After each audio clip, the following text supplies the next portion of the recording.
का संचालन होता है, नाभि केंद्र है, वहीं से परमात्मा जो स्वरूप प्राणेश्वर प्राणनाथ है, उस प्राणों की गति वहीं से प्रारंभ है। लेकिन हम उस परमात्मा को न जानकर, अंतर्गति अंतर न जानकर हम कहां ढूंढ रहे हैं? कोई मथुरा जा रहा है, कोई काशी जा रहा है, कोई हरिद्वार जा रहा है, कोई पहाड़ों में, कोई गुफाओं में, कोई देवी देवताओं में, कोई मंदिरों में, कोई मस्जिदों में परमात्मा को ढूंढ रहे हैं। परमात्मा ना मंदिर में है, ना मस्जिद में, ना काबा काशी कैलाश में। खोजी होय तो तुरते मिल हो पल भल की तलाश में, मुझको कहां ढूंढे बंदे, मैं तो तेरे ही पास में, अपने पास में ही, कहीं दूर थोड़ी। दादू सब गट में गोविंद है, संग रहे हरि पास, कस्तूरी मृग में बसे सुंगत डोले घास है। सब गट में गोविंद है, सब गट मेरा साइया, खाली गट नाई कोई, बलिहारी वहां गट की जहां गट प्रगट हो। लाइटें सब जगह, तार लगे हुए ना, तो तार में करंट है सब जगह। अपने जो खंभों के तार आ रहे हैं उसमें भी करंट है, और अपने यहां लगा रखे इसमें भी करंट है, लेकिन उजाला थोड़ी करता, तार उजाला नहीं करता। जहां बल्ब लगाओगे वहीं उजाला होगा, लेकिन उजाला उसमें भी फर्क है। होल्डर हो का वो, तार हो का वो, करंट हो का वो। लेकिन एक तो हेलोजन लाइट लगा रखी तो उसका कितना बड़ा प्रकाश हो रहा है, अरे एक छोटा 0 वाट का बल्ब लगा रखा तो टिम टिम कर रहा है बस। तो करंट का दोष नहीं है, उस बल्ब के अंदर जो करंट खींचने की शक्ति है उसका दोष है। उसमें जो धातु लगी हुई है, तार लगा हुआ, वो इतना ही करंट खींचता है, तो जितना कम करंट खींचेगा तो उतना ही उजाला कम होगा। और जो हेलोजन लाइट है वो ज्यादा खींचती है तो उसमें ज्यादा उजाला होता है। ऐसे ही प्राणी मात्र के अंदर वो परमात्मा का करंट तो सब में समान है, लेकिन जो ज्यादा खींचता है, जो ज्यादा सुमरण करता है परमात्मा का, जो परमात्मा की तरफ ज्यादा बढ़ता है, जो परमात्मा को ज्यादा भजेगा, उसके अंदर परमात्मा का प्रकाश उतना ही हेलोजन की तरह ज्यादा प्रकाश होगा। संत महापुरुष उतना ही भजन करते हैं, माला फेरते हैं, अंतःकरण उनका साफ स्वच्छ है, पवित्र है, तो परमात्मा का प्रकाश भी संतों के अंदर ज्यादा है। बाकी संसारी प्राणी में और संत में कोई अंतर थोड़ी है, खून मांस शरीर वो का वो अलग थोड़ी है कोई, लेकिन भिन्न भाव अंतर्गणा, वो अंदर आत्मा में परमात्मा को उतना ही सुमरण करते हैं, उतना ही खींचते हैं, करंट को खींचते हैं, उस पावर को, तो उसमें उतना ही पावर होगा, उतना ही उजाला होगा भगवान का। तो घट कस्तूरी सब घट में गोविंद है, संग रहे हरि पास, कस्तूरी मर्ग में बसे सुंगट डोले घास, घास को सूंघता डोलता है। दादू जीव न जाने राम को, राम जीव के पास, गुरु के शब्दों बायरा ताते फिरे उदास। इसलिए जीव परमात्मा को जानता नहीं, उस राम को जानता नहीं, और इसलिए बाहर भटकता फिरता है। दादू जहां कारण जग ढूंढिया सो तो गटी माए, मैं ते पर्दा भरम का ताते जानत नाय। जिस कारण तू परमात्मा को ढूंढने के लिए निकला है वो परमात्मा तो तेरे घट में ही है, लेकिन घट में पर्दा आया हुआ है, मैं और तेरे का, मेरे और तेरे का पर्दा आया हुआ है, अहंकार का पर्दा है। तो भ्रम का पर्दा जब तक है इसलिए तू जानता नहीं है। एक सेठ था, सेठ के पास बहुत धन था। उस सेठ ने विचार किया कि अगर पुत्र सपूत है तो क्यों संचय, और पूत कपूत है तो क्यों संचय। अगर पुत्र सपूत है तो और कमा लेगा, इकट्ठा करने की आवश्यकता ही नहीं, और यदि मैं इकट्ठा कर लूंगा और कपूत होगा तो वैसे उड़ा देगा। तो इसलिए उसके पास जो भी धन कमाया हुआ था, उस धन को उसने अपने घर में ही कहीं जमीन में गाड़ दिया, लेकिन वो बच्चों को बताया नहीं। अगर बच्चे सपूत होंगे, मेहनती होंगे तो खोद के निकाल लेंगे, नहीं तो ठीक है अपना कमाओ और खाओ, भूखे मरो। तो सेठ ने वो धन अपने घर में ही गाड़ के रख दिया। सेठ तो मर गया और एक चिट्ठी लिख गया, बही में रख दी कि खाटू मकराना के बीच में धन गड़ा हुआ है, खोद लेना जब जरूरत पड़े जब। तो जब सेठ मर गया उसके बाद में बच्चों ने दुकान संभाली, बही खोली तो बही में लिखा हुआ था एक पर्ची में कि खाटू मकराना के बीच में धन गड़ा हुआ है, जरूरत पड़े तो खोद लेना। अब तो वो सेठ के लड़के मजदूर लेके और खाटू और मकराना के बीच में जगह जगह खोदने लगे, खड्डे कर दिए कि धन गड़ा हुआ मेरे पिताजी गाड़ के गए। अब वहां धन कहां मिलेगा? बाहर खोदते रहे, खड्डे खोद दिए, कहीं धन नहीं मिला। जो महात्मा आते थे उनके घर पे, उन महात्मा को पूछा कि गुरुदेव हमारे पिताजी ये चिट्ठी लिख गए, अब धन खाटू और मकराना के बीच में हमने तो सब जगह खोद लिया लेकिन धन मिला नहीं। जब धन नहीं मिला तो अब महाराज हम तो, हमारे पास जो धन था वो भी मजदूरों में खर्च कर दिया, सारा धन खर्च हो गया, धन भी नहीं मिला। अब तो हम बहुत गरीब हो गए महाराज, अब क्या करें? ये धन को कहां ढूंढे? अरे बोले कि अरे मूर्खों, तुम्हारे पिताजी धन कहीं खाटू मकराना के बीच में नहीं गाड़ा, तुम्हारे घर बताओ, तुम्हारे घर में ही ये धन है। ये देखो इधर तो खाटू का पत्थर लगा हुआ, आधे इधर मकराना का पत्थर लगा हुआ, इसके बीच में खोदो। वहीं घर में ही जो परस लगा रखी थी, एक तरफ में तो खाटू की परस लगा रखी, एक तरफ में मकराना के पत्थरों की परस लगा रखी, उसके बीच में खोदा तो धन मिल गया। तो इसी प्रकार हम भी उसी तरह भटक रहे हैं। धन तो अपने घट में ही है और हम कहां खोज रहे हैं? खाटू मकराना के बीच में खोद रहे हैं, हम जगह जगह भटक रहे हैं। दादू दूर कहते दूर है, राम रया भरपूर है, नैनो बिन सुझे नहीं ताते रवि का दूर है। कोई कहां बताता परमात्मा को? कोई स्वर्ग में, कोई बैकुंठ में, कोई कैलाश में, कोई समुद्र में, कोई पाताल में, अलग अलग जगह बताते। लेकिन परमात्मा तो सर्व जगह, सब जगह सर्वव्यापी रूप से भरपूर है। लेकिन जिसके ज्ञान विचार नेत्र नहीं है, इसलिए उसको सूझता नहीं परमात्मा। अगर जैसे हमारे नेत्र नहीं हो तो हमें सूर्य का क्या पता लगेगा कि सूर्य उदय हो गया या रात आ गई? हमारे नेत्र है नहीं तो पता ही नहीं लगेगा। ऐसे ही परमात्मा का प्रकाश तो सब जगह है, लेकिन हमारे नेत्र ही नहीं तो कैसे पता लगेगा? अगर ज्ञान विचार नेत्र हो तो परमात्मा को जहां खोजो, हरि व्यापक सर्वत्र समाना, प्रेम ते प्रगट होई में जाना, जहां खोजोगे वहीं परमात्मा मिल जाएगा। दादू ओढ़ो हुओ पान से न लदाऊं मंज, उसको बंद करवा देगा, थोड़ी देर बंद कर दे, बाद में चला लेना। दादू ओढ़ो हुओ पान से न लदाऊं मंजे, न जाता हूं पान में ताई क्यों पंद। इसलिए परमात्मा हमारे हृदय में समीप होते हुए ओढ़ो हुओ, आड़ा लगा हुआ, क्या पर्दा लगा हुआ, इसलिए न लदाऊं मंज, वो हमें लाद नहीं रहा है, वो मिल नहीं रहा है। हमारे हृदय में, मंज हृदय में ही है, लेकिन वो नहीं लाद रहा। न लदाऊं मंज, अज्ञानता के कारण हमें नहीं मिल रहा।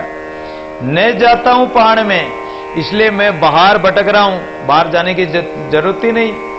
ताई क्या हूं पंद है, इसलिए ये फालतू के फंद करने की आवश्यकता ही नहीं। परमात्मा तो अपने घट भीतर ही है। बहिर्मुखवर्ती से परमात्मा थोड़ी मिलेगा, अंतर्मुखवर्ती करोगे, अंतरंग साधन करोगे, तब जाके वो परमात्मा अपने अंदर ही मिलेगा। दादू के ही दौड़े द्वारिका, के ही काशी जाए, के ही मथुरा को चले साहिब गटी वहां। द्वारिका, काशी, मथुरा जाने की, भटकने की कोई आवश्यकता नहीं, घट में ही विराजमान है। एक शब्द में कहते हैं कि काया काशी जान, मन मथुरा दिल द्वारका, काया काशी जान, दसवा द्वारा देहुरा तामे ज्योति पिछान। ये तो मन को तो मथुरा बना लो, दिल द्वारिका, हमारा दिल है, इसको द्वारिका बना लो। काया काशी जान, और काया को काशी बना लो। परमात्मा अपने घट भीतर है। दसवा द्वारा देहुरा, ये दसवा द्वार हमारा है, यही देहुरा है इस शरीर का, ये परमात्मा का द्वार है। जैसे गाड़ी होती है, बस गाड़ी वगैरह, तो यात्री दूसरी तरफ से चढ़ते हैं और ड्राइवर किधर से चढ़ता है, उसका अलग ही द्वार होता है। तो ड्राइवर का द्वार कहां है? परमात्मा जो संचालन करने वाला गाड़ी को, उसका द्वार ये है। परमात्मा यहां विराजमान है और यात्री लोग इधर से चढ़ते हैं दूसरी तरफ से। तो यात्री जो वो ड्राइवर बैठा हुआ चेतन सत्ता है, चेतन शक्ति परमात्मा की है। उस चेतन स्वरूप परमात्मा को पहचान जाओ कि इस गाड़ी को चलाने वाला वो चेतन स्वरूप ड्राइवर परमात्मा है। तो इसलिए उस दसवां द्वारा जो ज्योति स्वरूप परमात्मा विराजमान है उस ड्राइवर से संपर्क कर लो, वो मंजिल तक पहुंचा देगा। यार मंजिल ही वही है, परमात्मा ही है, चेतन सत्ता परमात्मा। दादू सब घट माए रम रया बिरला बूझे कोई, सोई बूझे राम को जे राम स्नेही होय। सब घट में वो रमा हुआ परमात्मा है, लेकिन कोई ज्ञानी प्राणी नहीं जान पाता है। सोई बूझे राम को वही जानेगा जो राम से स्नेह करेगा, जे राम स्नेही होय। दादू जड़मती जीव जाने नहीं, परम स्वाद सुख जाय। जड़मती जो अज्ञानी प्राणी है, जिसकी बुद्धि जड़ है, अविद्या माया मल माया वासना से जड़ हो गई, ऐसी बुद्धि वाला तो जानेगा नहीं, क्योंकि वो परम स्वाद जो राम नाम रस का अमृत का जो स्वाद है, उस परमात्मा के दर्शनों का जो अमृत रूपी जो स्वाद है, वो सुख है। उस सुख को अज्ञानी प्राणी क्या जानेंगे। चेतन समझे स्वाद सुख पीवे प्रेम अगाय। जो चेतन होकर सावधान होकर उस चेतन स्वरूप परमात्मा के स्वाद का आस्वादन कर लिया, फिर तो वो उस प्रेम को, उस रस को, राम रस मीठे को पीकर वो उससे दापता ही नहीं, अर्थात उसी रस को पीता रहता है। जागत जे आनंद करे सो पावे सुख स्वाद, सुते सुख ना पाए प्रेम गमाया बाद। अज्ञानी प्राणी जब तक सोते रहेंगे तब तक इस आनंद रस का स्वाद कैसे लेंगे, इस आनंद को नहीं पा सकते। और जब इस आनंद रस का स्वाद नहीं लिया तो वो सो पावे सुख स्वाद कौन पाएगा, कि जो जाग गया, जो चेतन हो गया। और अगर माया मोह में सोए पड़े हैं तो वो नहीं पा सकते हैं। सूते सुख ना पाइए प्रेम गमाया बाद। सूते हुए उस सुख को नहीं प्राप्त करेंगे। और प्रेम गमाया बाद, अगर प्रेम नहीं करेंगे परमात्मा से तो ये जन्म तो बाद हो जाएगा, नष्ट हो जाएगा। दादू जिसका साहिब जागना सेवक सदा सचेत, सावधान सन्मुख रहे गिर गिर पड़े अचेत है। और परमात्मा तो सदैव जागता ही रहता है। परमात्मा का न तो सोना न जागना, वो तो सदैव ही जागता हुआ है। लेकिन अगर सेवक सचेत होकर उस जागृत उस चेतन सता परमात्मा में सचेत हो जाए, सावधान होकर सन्मुख हो जाए परमात्मा के, तो फिर तो ये माया मोह तो अपने आप ही गिर गिर पड़ेंगे, अपने आप ही नष्ट हो जाएंगे, फिर इसकी चिंता नहीं। दादू साईं सावधान हमी भये अचेत, प्राणी राख न जानी ताते निर्पल खेत है। परमात्मा तो सदैव सावधान है, परमात्मा तो सदैव तैयार रहता है भक्तों के भीड़ चढ़ने के लिए, भक्तों के सुख दुख में शामिल होने के लिए। कोई भी दुख आए तो परमात्मा उसी समय, और दुख मिटाने के लिए परमात्मा तैयार है, उसी समय आ जाते हैं। हम ही भय अचेत, लेकिन हम ही अज्ञानी प्राणी हैं, हम ही अचेत हो रहे हैं, हम ही बेहोश पड़े हैं। प्राणी राख न जानी, ये प्राणी उस परमात्मा के नाम को और उस सुमरण को करना जानता ही नहीं है। ताते निर्पल खेत है, अपने हृदय रूपी खेत में कभी राम नाम रूपी जल सींचा ही नहीं और राम नाम के बीज बोए ही नहीं, तो फसल कहां से पैदा होगी, प्रेम की फसल, परमात्मा रूपी खेती कहां से पकेगी। इसलिए ताते निर्पल खेत है, इसलिए अपना हृदय रूपी जो खेत है वो निष्फल हो जाएगा, उसमें कोई फसल नहीं होगी, राम नाम की खेती होगी नहीं, भक्ति रूपी खेती उसमें नहीं होगी। एक भजन में आता है, खेती बुआई मैंने तेरे नाम की, मेरे भरोसे मत छोड़ना। तो खेती अगर परमात्मा के नाम की बुआई होगी, आपने परमात्मा के नाम का सुमरण रूप खेती बोई होगी, बीज डाला होगा, तो परमात्मा से प्रार्थना करो कि मेरे भरोसे मत छोड़ना, हे प्रभु। परमात्मा अपने आप रक्षा कर लेगा। और अगर आपने राम नाम का बीज डाला ही नहीं, सुमिरन किया ही नहीं, तो खेती कहां से होगी। इसलिए मनुष्य जन्म, ये आयु निर्फल चली जाएगी, निष्फल हो जाएगा, और असफल हो जाएगा ये जीवन। दादू गोविंद के गुण बहुत है, कोई न जाने जीव, अपनी बूझे आप गति, जे कुछ किया आप ही। इसलिए गोविंद परमात्मा के गुणों का तो क्या पार है। हरि थारा नाम हजार, कैसे लिखूं कुंकु पतरी, मारा सांवरियारा नाम हजार, कैसे लिखूं कुंकु पतरी।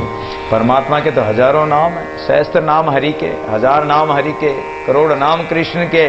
तो परमात्मा के नाम ही इतने और गुण, उनके नाम भी गुणों के आधार पर ही पड़े हुए हैं। जैसे मुरारी, तो मुरा नाम के राक्षस को मारा इसलिए मुरारी। बनवारी, माधव, मोहन, सबको मोहने वाले मोहन, मुरली मनोहर, मुरली धारण करते तो मुरली वाला हो गया। बांके बिहारी लाल, बांकी चितवन से रहते हैं तो बांके बिहारी लाल हो गया। गिरधर, गोवर्धन को धारण किया तो गिरधारी बन गए। तो सब उनके नाम उनके गुणी हैं। तो गोविंद के गुण बहुत है, परमात्मा के गुणों का कोई पार नहीं। लेकिन ये जीव फिर भी नहीं जानता। सबसे बड़ा गुण तो वो है कि वो भक्त वत्सल है, भक्तों की रक्षा करने वाला, सेवक की रक्षा करे, सेवक के प्रतिपाल। सेवक की बार चढ़े दादू दीन दयाल, वो ऐसा दीनानाथ है, दीन दयाल है, दीन वत्सल है, करुणा वत्सल है, दयालु है। जब इतने गुण परमात्मा में हैं, फिर भी ये ज्ञानी जीव उनको नहीं जानता है। अपनी बूझे आप गति जे कुछ किया पीव, परमात्मा तो अपनी गति को वो ही जानता है, सेवक थोड़ी जान सकते हैं। लेकिन सेवक कम से कम परमात्मा का भजन तो कर सकते हैं। साईं सबन को सेवक वे सुख दे, अया मूढ़बती जी की तो भी नाम न ले। परमात्मा सबका सेवक बन जाता, नौकर बनकर सेवा कर रहा है। ये जल वायु अग्नि पृथ्वी आकाश ये सब परमात्मा की आज्ञा में चल रहे हैं, तो परमात्मा स्वरूपी है। तो परमात्मा ही अपना एक तरह से नौकर बन के